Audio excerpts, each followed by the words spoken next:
Hey everybody, in this video tutorial I'm going to show you how to make a pie chart in a Google Sheets spreadsheet. Alright, so as you can see we have created this nice pie chart that shows the share of specific projects in the total budget. So how you can do something like this.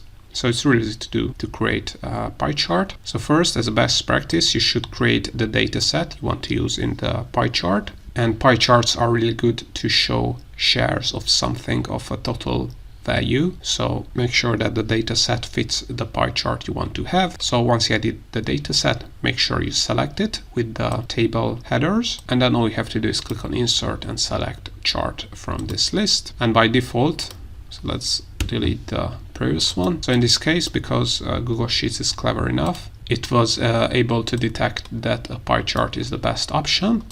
If it doesn't detect, or it detects another chart type, you can click on chart type here and select pie chart from this list. As you can see, you can have a 3D pie chart, a donut chart as well. So whichever you prefer, you can select it here, or you can change the chart type if you want to do that. Then once you have selected the pie chart option, you can change the label, you can change the values, switch rows and columns if you want, use row 1 as header, use column B as labels, or you can remove those options. Then you also have the option to customize the style or the formatting of the pie chart, and you have many options, so I'm not going to go over all of them, but you can basically customize anything on the chart.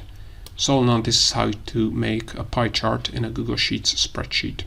I hope you found this tutorial useful. If you want to get access to our complete Google Sheets function database, or our Google Sheets Shortcut Keys ebook for free, and other Google Sheets resources and Google Sheets templates, then make sure to check the links in the description below. Also, if you want to learn more about how to use Google Sheets, make sure to check out our YouTube channel and playlists, where you have a ton of tutorials, and more Google Sheets tutorials are coming up, so also make sure to subscribe.